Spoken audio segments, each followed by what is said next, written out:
একটা রাস্তায় কুকুর মারা যা তখন সুশীলতার অভাব থাকে না, যে একটা কুকুর মারা গেছে তার বিচার আগে করে। হ্যাঁ ভাই, এখন যদি রাস্তায় কোনো একটা প্রাণী মারা যায় তার বিচার সবার আগে চাওয়া হয়, মিছিল করা হয় তার বিচারের জন্য। কিন্তু আমার ভাই হাদি ভাই মারা গেছে, শাপলা হত্যাকাণ্ড হয়েছে, সেইগুলোর জন্য কেউ বিচার চায় না, সেইগুলোর জন্য কেউ আন্দোলন করে না। হাদি ভাইয়ের কবর জিয়ারত করতো, জিয়ারত করতে এসে দেখি হাদি ভাইয়ের কবরকে নিরাপত্তা দেওয়া হচ্ছে। কিন্তু আমার ভাই যখন মারা গেল, যখন জীবিত ছিল তখন আমার ভাইকে তারা নিরাপত্তা দিতে পারে নাই, আমার ভাইকে হত্যার জন্য তারা বিচারের ব্যবস্থা করতে পারে নাই। প্রায় 1 মাস হয়ে গেল, কিন্তু আমার ভাই হাদি ভাইয়ের কোনো বিচার পায় নাই। এই নোংরা রাজনীতিতে আসায় কি আমার হাদি ভাইয়ের ভুল ছিল?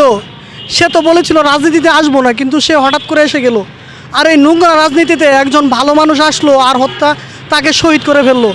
আল্লাহ তাআলা এই বিচার আমাদের কবে দেখাবে? সাগররুনি হত্যাকাণ্ড হয়ে গেল, আমরা পিলখানা হত্যাকাণ্ড হলো, শাপলা হত্যাকাণ্ড হলো, আমরা তো কোনো বাংলাদেশে কোনো সুশীল কোনো বিচার পেলাম না। কিন্তু দেখেন, এখন যদি একটা রাস্তায় কুকুর মারা যা তখন সুশীলতার অভাব থাকে না, যে একটা কুকুর মারা গেছে তার বিচার আগে করে। হ্যাঁ ভাই, এখন যদি রাস্তায় কোনো একটা প্রাণী মারা যায় তার বিচার সবার আগে চাওয়া হয়, মিছিল করা হয় তার বিচারের জন্য। কিন্তু আমার ভাই হাদি ভাই মারা গেছে, শাপলা হত্যাকাণ্ড হয়েছে, সেইগুলোর জন্য কেউ বিচার চায় না, সেইগুলোর জন্য কেউ আন্দোলন করে না। সর্বশেষ কথা হইতেছে যে আমার হাদি ভাইয়ের এই কবরে নিরাপত্তা দেওয়ার কোনো প্রয়োজন নাই। আমার হাদি ভাইয়ের মতন যারা আরও লাখো কোটি হাদি ভাই আছে, সালাউদ্দিন আম্মার ভাই আছে, হাসনাত আবদুল্লাহ ভাই আছে, আরও যারা এই দেশের জন্য কাজ করতেছে, তাদের নিরাপত্তা প্রয়োজন। আল্লামা মামুনুল হক সাহেব আমার রাজনৈতিক নেতা, তাদেরও সকলের নিরাপত্তা প্রয়োজন, যারা এই দেশকে আগামীতে সুন্দরভাবে পরিচালনা করবে।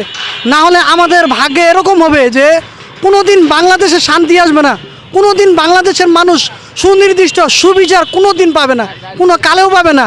যেই পর্যন্ত না এই হত্যাকাণ্ড বিচার হবে, যেই পর্যন্ত না যে যারা মানুষকে সুনির্দিষ্টভাবে নেতৃত্ব দিতে পারবে, তাদেরকে নিরাপত্তা দিতে পারবে, আমি এই ব্যাপারে কোনো সন্তুষ্টিত না। সাগররুনি হত্যাকাণ্ড প্রায় কয়েকশোবার চার্জশিট পিছিয়েছে, কিন্তু কোনো বিচার হয় নাই। তো এই চার্জশিট দিয়ে দেখানোর কোনো কারণ হয় না। সরাসরি যে যাদেরকে সরাসরি উদ্ঘাটন করা দরকার, যে কারা হাদি ভাইকে মারলো, কী জন্যে মারলো, এটা বিচারে আনা দরকার। চার্জশিট দিয়ে মানুষকে দেখানোর কিছু নাই।